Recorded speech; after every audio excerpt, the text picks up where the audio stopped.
Let me hear you. Guys, I've done a Wattpad video. I've talked about this shit all the time on the podcast. At some point, this was coming. This AO3 soul-bearing episode of whatever the f this is was coming. I really don't have much to offer other than get ready. Because if you've never read anything on AO3, you're in for the ride of your life. AO3, what is it? Let me just sort of paint a picture for you guys if you did not grow up in a similar way that I did. Archive of Our Own is a sort of archaic website, and I mean that both literally and figuratively. The interface of the website has not been updated since 1974. It is so old and it's kind of difficult to use. I think on purpose it adds to the charm. AO3, it's always been top tier adult. When I tell you on AO3, this isn't like some horny teenager writing a fan fiction about Harry Styles. AO3 is where you go to find novel level grammar, syntax, chapters, sections of books, Nobel Peace Prize winning fan fictions. Literally, it's Rule 34. Whatever you want, you can find it on AO3. Now, Archive of Our Own. There's a sort of ranking, and this is again in my cinematic universe. Tumblr was where you would go for sort of like entry level, you know, like a one shot. And a one shot, may I remind you, is where someone would go and type up like a little blurb of their favorite person. Okay, imagine you and Niall Horan go get ice cream together and he slips and it's funny and you giggle, he's your boyfriend, and then you have sex. Like that was sort of Tumblr. Next comes Wattpad. Okay, Wattpad enters the chat. Wattpad is a digital library. It was an application you could download on literally anything. I, of course, had it on my iPod Touch, 3rd generation, with the physical button. God, I miss the button. Apple, if you're watching, I know you are. Fucking bring back the home button. I miss it every day. Sorry, I'm like, let me jiggle the camera a little bit more. Wattpad, I feel like a professor giving like a speech. Wattpad, if you are taking notes, you could follow your favorite author. You could see all of their published works. I, of course, as we all know, was a published author at one point. You cannot follow it, okay? It is private. I had, of course, Allure, my Harry Styles vampire fan fiction. I had Cherry, my Robert Downey Jr. fan fiction. Actually, sorry, it was called A Cheap Trick and a Cheesy One-Liner.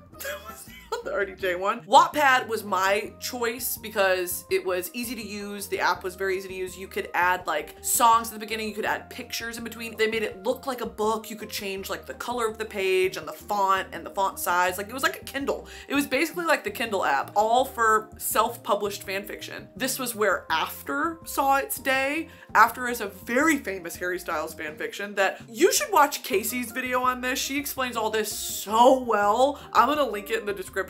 I love Casey. Go watch her videos. Harry Styles fanfictions dominated Wattpad for like a certain amount of time there. Then once you reach a certain age, you move on to AO3, okay? AO3, it's for the big dogs. It's for, I'm not joking, bitch. Married women are writing these fanfictions. Married women are watching Narcos and being like, I have got to get Javier Pena fanfiction. Like it's pouring out of me. Husband on the couch. Now that I've given that sort of intro, allow me. I'm gonna take your hand, okay? I'm gonna lead the horse to water. I cannot make the horse drink. You guys are the horse. Cannot make you drink. I cannot make you like this fanfiction. All I can do is expose you to it. This is going to be Brittany Broski Curates AO3 fanfiction. Now, again, this is me bearing my soul to you. I have made it a habit to really show you the inner workings, the inner machinations of my mind. We're gonna do that. I've picked 3 topics, and then there's different fanfictions under each one. And are 2 of them Pedro Pascal? Yeah. Are 2 of them overlapping Pedro Pascal? Yeah. Okay, we've got The Mandalorian, Javier Pena from Narcos. Javier Pena is a real... Javier Pena is a real person. Javier Pena is a real person. He worked for the DEA. He was from Texas. He's still alive. I don't know what to talk about like he's dead. He's just a real historical figure. Played in the TV show by Pedro Pascal. No questions. And last but not least, we are going to dive into a few Simon Riley Ghost from Call of Duty fanfictions. I had a lot of y'all send me recommendations. Some of them were ass. Some of y'all are fucking dumb. They were not good. Okay, I read them, I was like, this sucks. The storyline's bad, the writing is piss poor, and there wasn't smut. Or it jumped into the smut way too early, and I'm like, okay, I need to I need to understand the dynamic between these two characters. Does she work for the fucking CIA? Who is this guy? Oh my god. Also, I don't play Call of Duty, so I don't really know. Now, let's jump into it. So here we have AO3. This is the fucking website. It is so bad. You can go by fandoms, you can go by cartoons and comics, like actual books, TV shows, video games, of course. Now, tags are a big thing. Stanley, go ahead and just do a little check-in with me right here. Some of these tags we might have to blur. Okay, that is a risk I am willing to take. I'm willing to take to show the cock and balls, to show... That being said, oh my god, sometimes there are outages on this website. People died. So you can go by fandoms, all fandoms, look, Star Wars, Marvel, music, a lot of K-pop stuff. No fucking way. Do you think there's... Okay, we're gonna come back to this. I was not aware that there was Aemond Targaryen fanfiction. That just hit a nerve of one of my special interest niches. Yeah, we're coming back to this in a second. Okay, so let's go ahead and pull up one of my ghost ones. Now, before you read one that has a lot of like horrible smut in it, you have to agree to this right here. This work can have adult content, yes. Now, this is part 1 of 5. There are 5 chapters and it's long, okay? Okay, so let me give you a kind of quick summary here. In the backstreets of Prague, you watch through the scope of your rifle as your target, one of Makarov's inner circlemen. Who the fuck is Makarov? I don't play Call of Duty. He's the bad guy. The man you've been tailing for 2.5 weeks gets his throat viciously slit from behind. Now, here we go, okay? Here's the setup. Here's the setup and knockout. Ghost was the one to kill him. You are a sniper up on the roof. You're about to get him. He takes him out, okay? Now, of course, you run into Ghost down in the streets and you have a standoff and he pushes you against the wall. Whoa, okay? And then you meet each other again later. Okay, here we go. Here's the setup. In Prague, when that exchange happens, the female lead character pins Ghost against the wall. Okay, this like 6'6" British Hulk of muscle and meat. She pins him, and of course she's like, slender little fox. Fucking whatever, shut up. Okay, so I think they're in the car together right now. He says, in Prague, his voice is rough, suddenly tainted with something that you can't quite define. How did you pin me? Sorry, in Prague. How'd you pin me? You blink at him in shock. He swerved you off the road for this? To rehash your little meet cute? What do you mean? How'd you do it? His eyes don't stray from yours. You fight off the sudden and unwanted wave of desire in favor of maintaining your confusion at his outburst. I just did. You don't know what's gotten into him all of a sudden, but something tells you he won't drop this until he's satisfied with the answer. I saw you through my scope. Sorry, she's British. I know those streets like the back of my hand, so I figured out where you were heading, and I waited. You can see the rise and fall of his chest as he breathes, deeply and steadily. It's been years since anyone was able to do that to me, Ghost finally says, after what feels like eons of waiting and staring.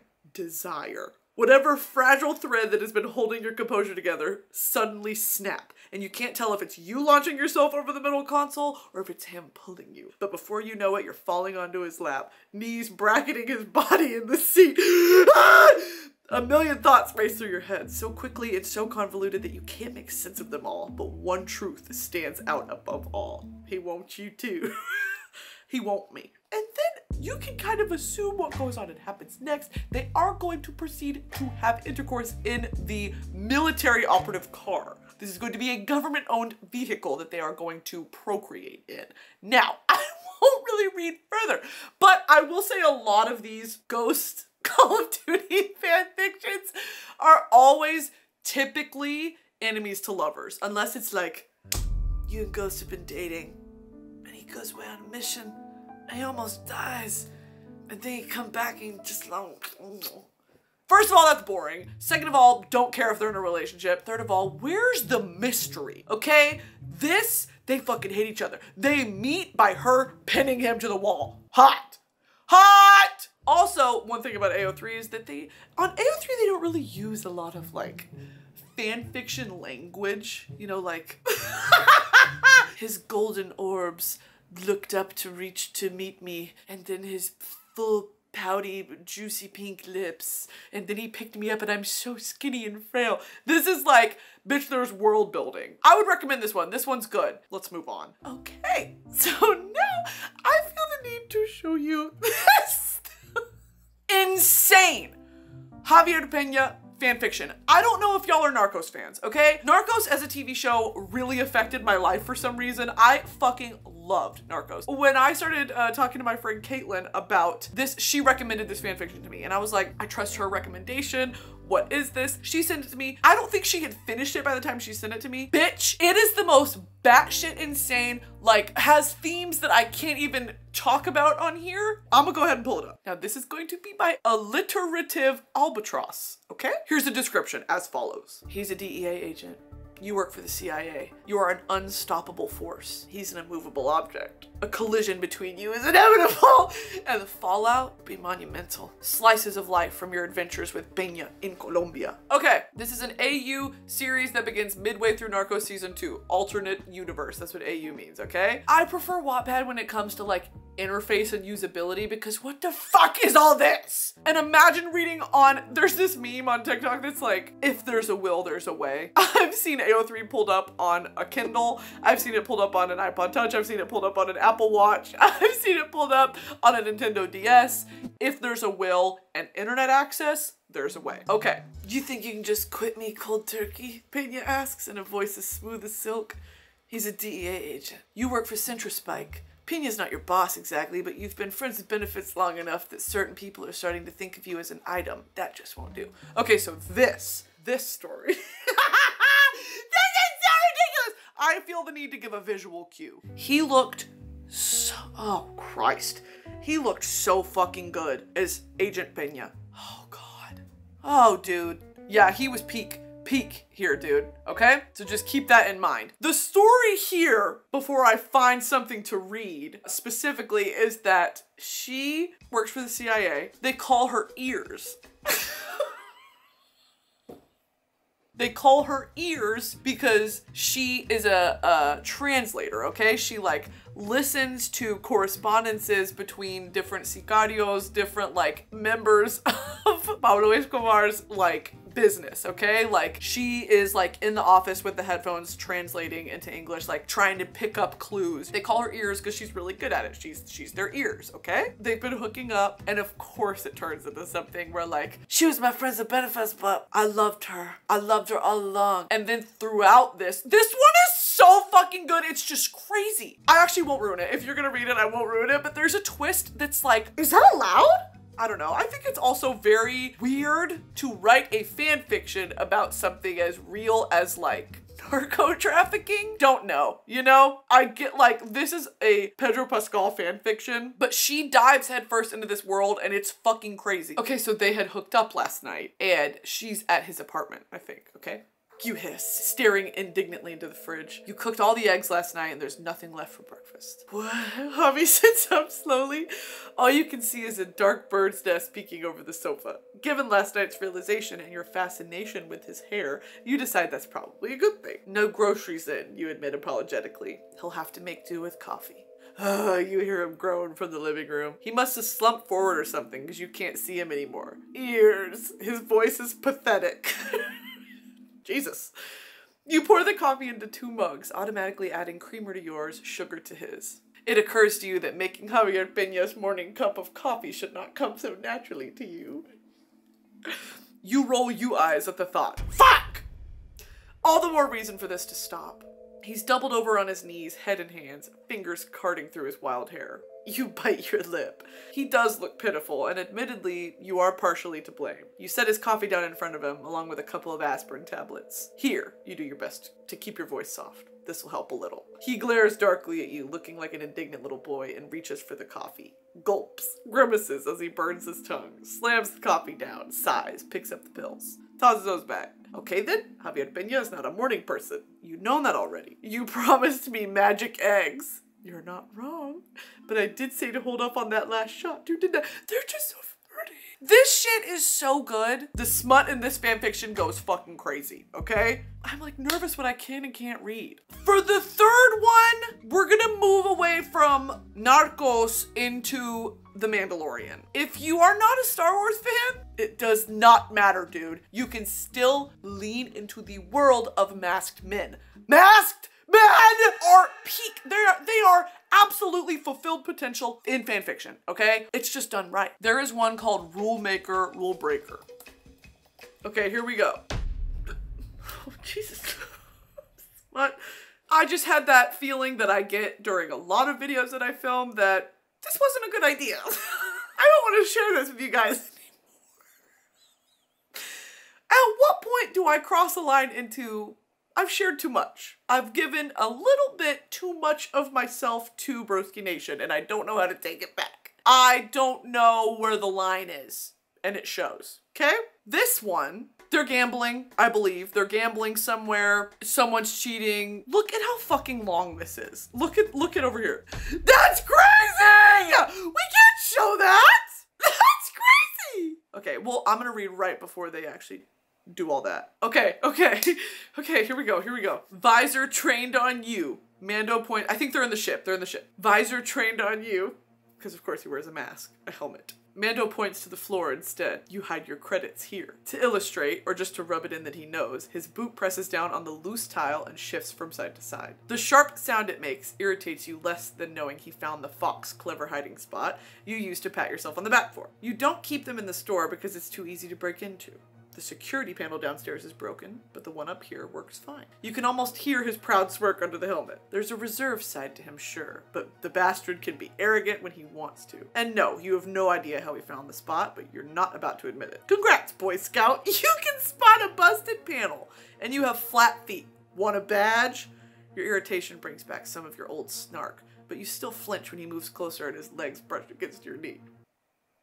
You also keep expensive parts inside the stuffing of this. He takes a tiny step forward and frames your knees with his legs. Your blood freezes at his words, but it abruptly runs hot as the city's lava river when you realize how close he stands now. His legs press against the armchair and there's nowhere to go. You're cornered. A leather glove moves close and you hold your breath. Before you realize he's only toying with the tips of your hair, but his fingers dig deeper, tangle on thicker strands, and without warning, give a short but firm tug. It's a tiny pull, but Maker's Mercy. Maker's Mercy! Thank the Maker. That's a Star Wars thing. You feel your core pulse. Oh yeah, some terms to know. Your core, watery bowels, bundle of nerves at the apex of your thighs. There are so many fanfiction terms that if you get it, you get it. If you don't, I don't know what to say. And then, before you can regain some lucidity, his fingers dip lower where the tips trace a slow line down your nape. You whimper! Okay, we're doing whimpering in the starship right now. We're doing whimpering in the cockpit, okay? Are you sticking with me? Now I'm gonna stop right there. We have to end with Rough Day. Rough Day is, in my lifetime, probably the most important fanfiction I've ever read. Rough Day taught me how to be a woman. It taught me what womanhood means. Let's just do it, dude.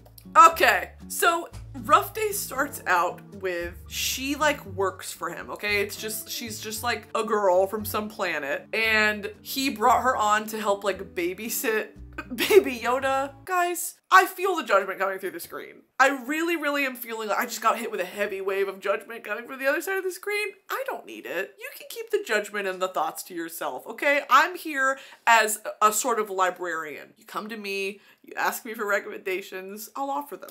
I'll offer them with a golden light and a bookmark, okay? That being said, this girl, the main character, like works, but it's you. It's your name. Works on the ship as a babysitter, like I think makes him meals and he pays her. Like it's kind of like a nanny situation, but on the Razor Crest, okay? The Razor Crest is his ship. The Razor Crest is his ship before it got blown up, okay? That's a different thing. She works on the ship, she takes care of Grogu, Baby Yoda, and one day he comes back from a mission, okay? He comes back from a mission because he's a bounty hunter. He goes out and finds bad guys for a price and delivers them to whoever wants them, okay? He works independently of like a police system. Some of the people that he captures are good, some of them are bad. He's sort of like an outlaw, okay? Wild West. He comes back to the ship injured from a mission. This girl has to mend him, has to cauterize the wound, and in doing so, come to find out, in The Mandalorian, I just spit, he's got a thing for pain, okay? I will go ahead and read up until when I can't, okay? So let's find it. Okay, so they have some witty banter. So he's just stumbled into the ship. Oh God, he's bleeding, right? They're having some witty banter. He's like, I need you to cauterize, whatever. Okay, so there's a small huff through the modulator. and his helmet tinks against the metal floor when he abruptly drops his head to rest there. Almost done, you tell him, curling your fingers and softly dragging your nails down his side in hopes of distracting him from the pain. It works like a charm. His whole body instantly goes boneless at the sensation. Finish this up, close the door, set coordinates. Get you clean, then you can rest for a few days. You work too hard. Mandalorian. He barely croaks out in response, as if the almost inaudible word count as a valid explanation. Hadn't noticed, you say, finally reaching the other end of the wound. You turn the cauterizer off and double check your work, hating the deformed scar for marring his beautiful skin, but reasonably satisfied it won't accidentally reopen. All right. Done. Mando? His body stays completely still, unresponsive to your inquiry, and his breath's no longer immediately audible. Your blood instantly turns to ice in your veins as you drop the silver contraption to reach around his body and shove 2 fingers under his helmet, pressing them up against his lower jaw as best as you can. Only, the thick fabric of his cape wraps around his neck in layers like a shawl, blocking you from feeling his pulse. Shit, you hiss, your other hand quickly rounding his side under the tunic to travel up the front of his bare torso instead, pointedly ignoring the way his chest hair tickles your fingers as you wiggle them up firm pectorals and a prominent collarbone. Hot. You eventually find and push against a scruffy jawline. The quick, steady beating under the tips of your fingers allows you to relax just slightly, but then the Mandalorian suddenly grunts and shifts, trapping your elbow under his arm and bringing his hand up to cradle the back of yours over his shirt. You freeze with your body nearly folded over him on the floor like that, praying you haven't overstepped somehow. This is an emergency. Surely he wouldn't think you're slowly, so achingly slowly. He starts to pull your hand down the strong lines of his neck. You gasp, fingers trembling under his as he gradually leads you lower, letting you trace the dip in his collarbone. And then some non-Christian things happen. But the way that it's written, alliterative albatross, if you were to compare alliterative albatross to like Aristotle, Kafka, or maybe like, I don't know, George Orwell, I think she's coming out on top because nothing has moved me. Nothing has impacted me so deeply as this fiction, this fan fiction. I'm gonna leave this here because this fan fiction's crazy. Those are my recommendations. Again, this has been a trip to the Broski Nation National Archive and Library of smut, fan fiction, and literature. This is crazy. This has been the AO3 episode of the Broski Nation Library. Thank you guys so much for listening and watching. Loving you guys. Subscribe to the channel, subscribe to the Broski Report, listen to the Broski Report, my podcast. Buy Broski Report merch, okay? Broski.shop. Go grab that shit. All right, love you guys. Be safe, be smart.